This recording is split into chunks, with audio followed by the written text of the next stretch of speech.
Boker Tov Lekulam, Shavua Tov, on est le 7 Elul. Alors d'où apprend-on qu'on doit donner le maaser de ce qu'on possède? Il faut savoir que dans la Torah, on parle seulement de prélever 10% de ce qu'on possède. Là-bas on parle de quoi? De céréales, de vin et d'huile.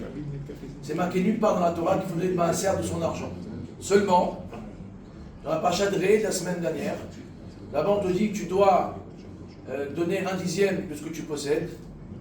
C'est marqué le mot kol. Kol qui veut dire tout. En fait, c'est marqué tout, ça veut dire que ça inclut pas seulement la récolte, mais tout ce que tu possèdes. D'ailleurs, dans la Torah, dans le livre de Bereshit, on voit que Yitzhak Avinu, alav shalom, on dit qu'il a planté dans la terre, il a fait un calcul. Il a eu 100 fois plus de ce qu'il a planté. Pourquoi? Pourquoi on a besoin de savoir ce calcul? C'était pour savoir combien il devait donner du maaser. Donc concrètement aujourd'hui, le maaser, d'après beaucoup, c'est seulement Midera Badan, c'est d'ordre rabbinique. D'autres disent que quoi? C'est d'ordre toranique, parce que c'est marqué kol, le mot tout. Certains disent que c'est seulement un minag, une coutume. Et malgré tout, on dit que il est bien donné maaser et tzedaka pendant le mois de l'eau. Pourquoi? Parce que ça permet de quoi? De nettoyer les fautes. Parce qu'à l'époque, on faisait par les jeunes, par les taniotes. Aujourd'hui, on est très très faible, très difficile de jeûner au quotidien. Aujourd'hui, ce qui permet de pouvoir réparer les fautes, on a vu le Tania la semaine dernière, c'est lorsqu'on donne la tzedaka. On peut même dépasser 20% d'après la Zaken.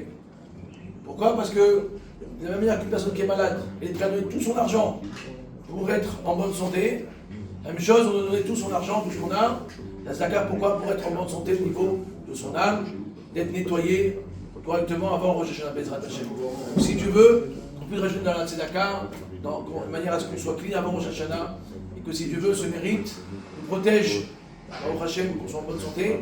On dit tzedaka mikarevet ta goula, la tzedaka elle rapproche la goula, ça rapproche du Mashiach, donc Bezrat Hashem, que chaque don, chaque pièce de tzedaka qu'on va donner, si Dieu veut, ça rapproche la goula, et que le troisième temps, Mashiach c'est Kenou Amen, Kenyiratza.